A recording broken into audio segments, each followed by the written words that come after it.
Assalamualaikum warahmatullahi ta'ala wabarakatuh. Alhamdulillahirabbil alamin. Wassalatu wassalamu ala asyrafil anbiya'i wal mursalin wa ala alihi wa sahbihi ajma'in.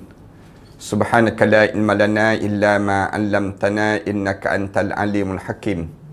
Rabbi shrah li sadri wa yassir li amri wahlul 'uqdatam min lisani yafqahu qawli. Rabbi yassir wa la tu'assir wa tammim bil khair, amma ba'd.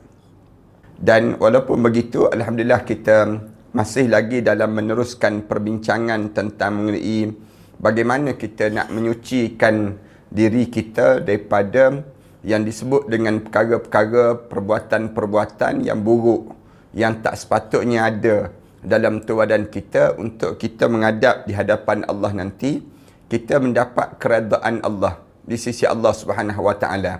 Sebelum daripada ni kita dah sebut panjang tentang mengenai dalam hidup kita ni ada perkara-perkara yang kita kena buang. Jangan melekat pada diri kita. Kemudian dalam masa yang sama juga kita kena masukkan pula unsur-unsur yang lain dalam jiwa kita ini. Di mana dalam perbincangan kita ni, kita diminta supaya sentiasa dalam keadaan yang membersihkan dalaman kita ni, hati kita ni, daripada perkara-perkara yang tak baik. Tapi kita kena sentiasa masukkan dengan perkara-perkara yang baik. Perkara yang baik itu sampai lebih kurang yang ke 11 dah kitanya. Sebut tentang perkara yang baik yang perlu kita masuk ialah bukan yang ke 11, yang ke 10. Di mana kita perlu sabar, menyerah diri dan redha. Ini tajuk yang panjang dan lama kita sebut tentang tajuk ni. Kita kena belajar untuk jadi manusia yang sabar. Diajar supaya kitanya sentiasa dalam keadaan menyerahkan diri kita kepada Allah. Kemudian yang ketiganya, kita dalam masa yang sama juga kena belajar redha. Redha ni maknanya menerima setiap ketentuan Allah. Dalam keadaan sebelum daripada kita redha tu, kita dah berusaha.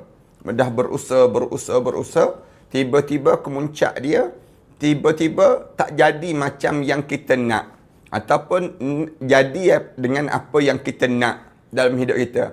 Lalu di waktu itu kita kena belajar untuk jadi redha. Redha ni maknanya keputusan dan ketentuan yang Allah jadikan dalam hidup kita. Sebab kita dah tahu kan, dalam hidup kita ni yang menentukan perjalanan hidup kita ni bukan kita.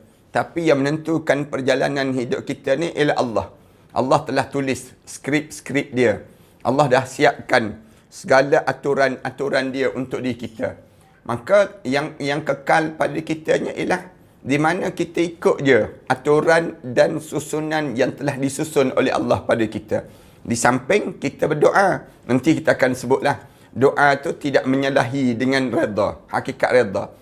Kita kena tahu di mana posisi doa. Kemudian lepas pada itu kita kemuncak dia, kita redha.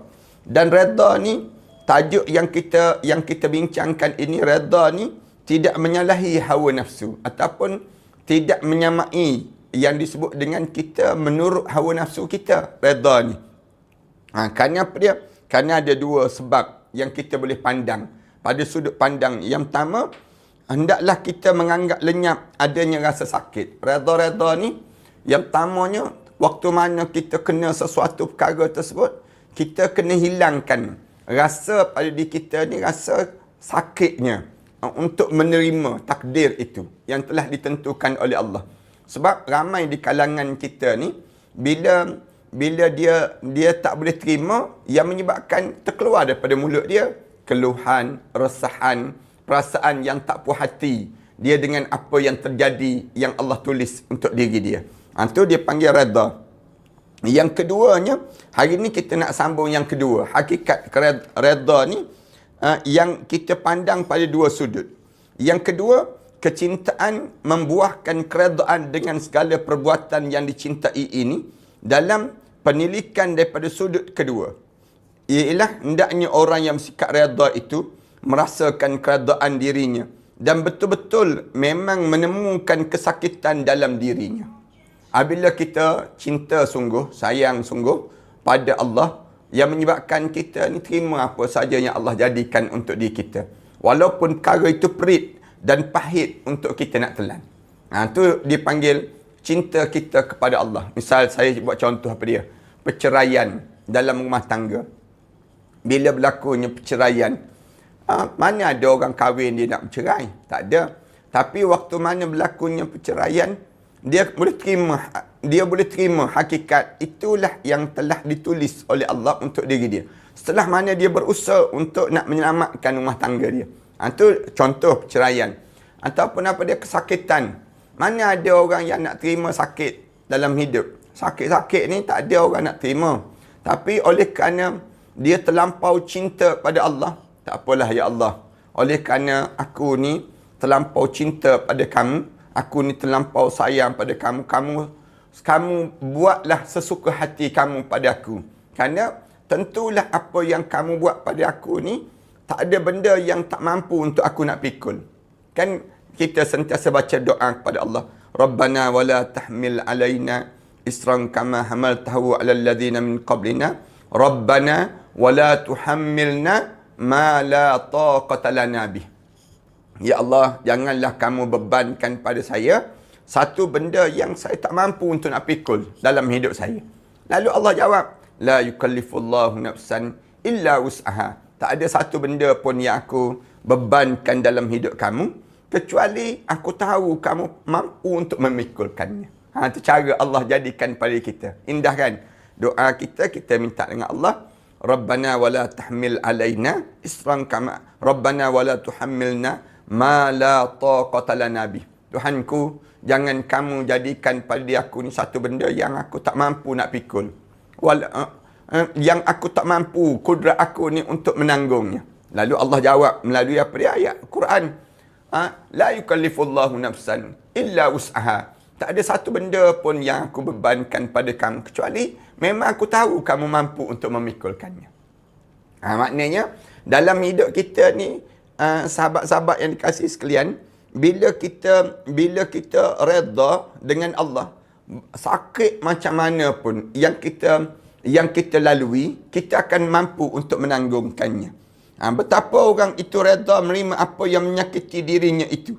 Dan bahkan dia rasa seronok memperolehinya.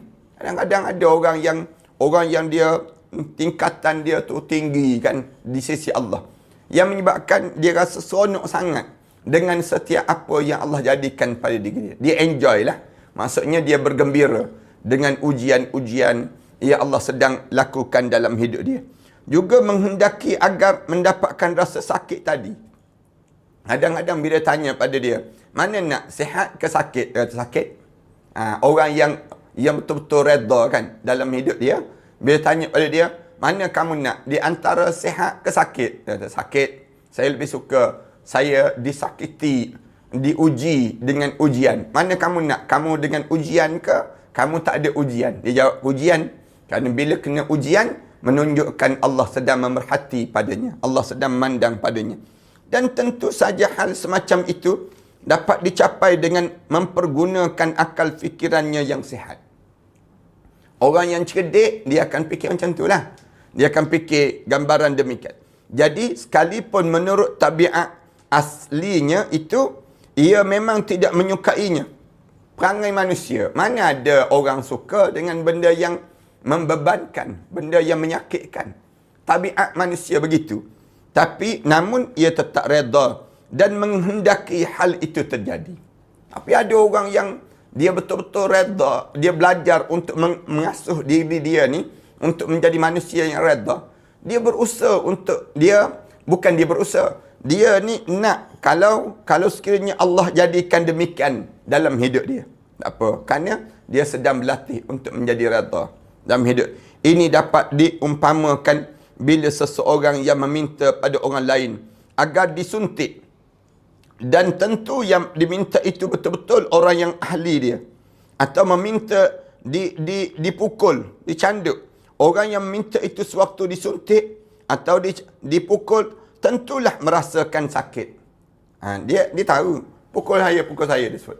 Kadang-kadang ada orang yang dia kata, suntiklah saya, tak apa, vaksinkan saya. resinkan saya. Dia nak demikian. Ada orang yang jenis demikian.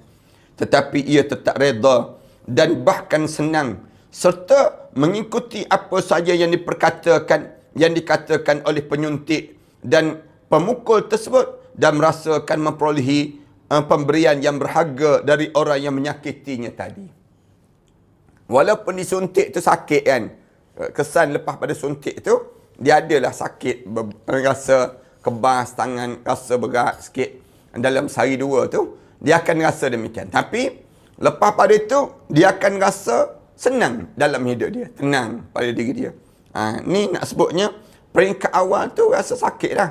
Tapi lepas pada tu dia akan rasa ringan tu badan dia. Begitulah keadaan orang yang reda mengenai apa yang berlaku pada dirinya, sekalipun sebesarnya yang berupa kesakitan. Dan sebenarnya yang berupa kesakitan, walaupun dia tu kadang-kadang sakit, tapi dia tahu sakit sekejap je, lepas pada ni indahlah, manislah dalam hidup dia. Contoh yang lain lagi ialah orang yang dapat berpergian untuk mencari keuntungan ataupun laba. Ataupun ada orang yang keluar pagi kan, beban tubuh badan dia, cari rezeki dalam hidup dia, cari keuntungan dalam hidup dia, baik daripada perdagangan yang dijalankan ataupun lainnya. Sama ada dia meniaga ataupun dia dalam bidang-bidang yang lain. Semua ni membebankan. Beban. Bukankah suatu perjalanan itu membuat orang menjadi sengsara? Kadang-kadang kita cari rezeki ni rasa sengsara sangat. Cari payah sangat nak dapat dalam hidup kita. Menemui kesulitan dan halangan yang aneka ragam dan luar biasa lelahnya. Macam-macam kita kan, bila kita kena dengan apa dia cari rezeki ni, macam-macam keadaan, halangan, ujian, nak buat itu, nak buat ini, banyak benda yang terhalang dalam diri kita. Tetapi mengapa ia malahan menjadi gembira, senang dan merasa bahagia pada diri dia? Kenapa kita kemuncak lepas pada itu kita jadi rasa bahagia, tenang, tak apa, enjoy je dalam hidup kita? Sebabnya ialah kerana ia sendiri sudah reda melakukan itu. Kalau kita reda dalam melakukan tersebut, kita rasa seronok lah buat kerja kita. Kita tahu tu saja ujian kita. Bukankah di sebalik kesengsaraan, kesulitan dan kelelahan itu ada sesuatu yang diharapkan, yakni buah yang lazat, yang pasti akan dirasakan lazat rasanya. Itulah yang membuatkan ia menjadi reda. Dia akan jadi demikian. Kita tahu lepas pada ni kita akan nikmat, kita akan rasa seronok dengan apa yang kita dapat daripada itu. Maka daripada itu, sekalipun ia menemui bencana, dia menemui ujian-ujian yang banyak daripada Allah Ta'ala, ia masih tetap yakin bahawa pahala yang tersimpan untuk dirinya akan lebih besar daripada segala kesusahan yang dilalui dalam hidup dia. Akibatnya ialah bahawa ia reda, senang, bahkan mencintai apa yang dikerjakan dan bersyukur pada Allah Ta'ala kerana telah mengurniakan pertolongan dan dapat melaksanakan semuanya dengan baik dan juga selamat. Allahu Akbar. Ini kesan daripada keadaan demikian. Demikianlah apabila seorang itu meneliti adanya pahala dan balasan yang baik yang akan diberikan kepadanya. Bila kita perhati betul-betul, banyak mana ganjaran yang Allah sediakan. Boleh jadi juga kecintaan itulah yang menang, sehingga apa yang didapatkan oleh orang yang mencintai hanyalah apa yang dikehendaki oleh orang yang dicintai, serta keredaan dan kekasihnya itu, dan bukan kerana hal-hal yang lain. Oleh sebab itu, apa yang dikehendaki dan apa yang diredai oleh kekasihnya itu, pasti ia mencintainya pula.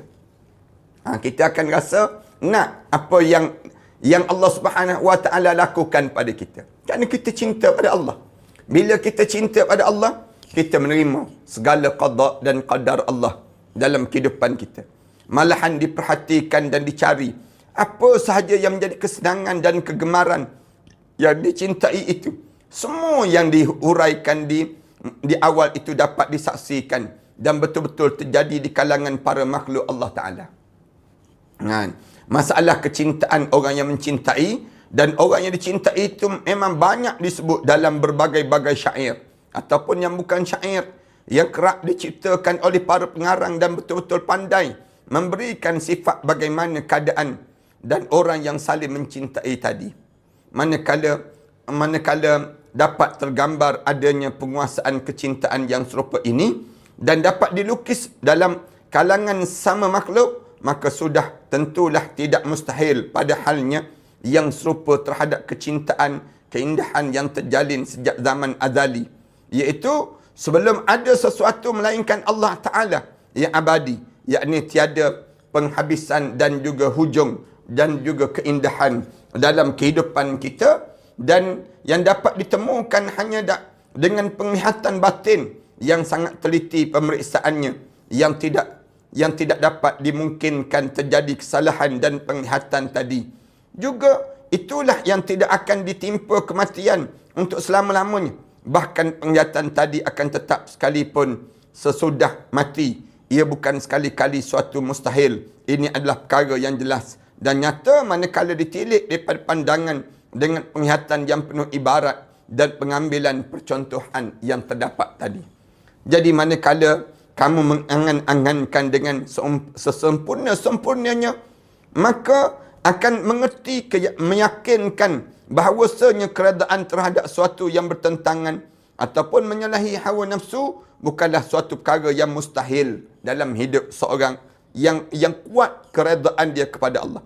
Bahkan itulah suatu kedudukan dan makam yang agung di antara sekian makam yang terdapat dalam keagamaan ini sendiri.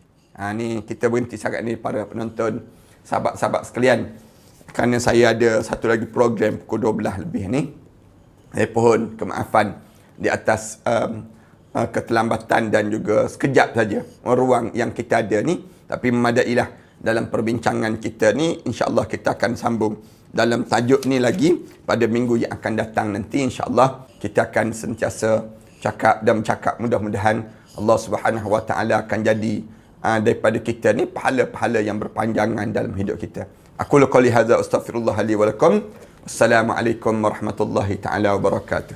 A'udzubillahi minasyaitonir rajim. Bismillahirrahmanirrahim. Alhamdulillahirabbil alamin. Wassalatu wassalamu ala rasulil amin wa ala alihi wa sahbihi ajma'in. Rabbana iftah bainana wa bain qaumina bil haqq wa anta khairul fatihin.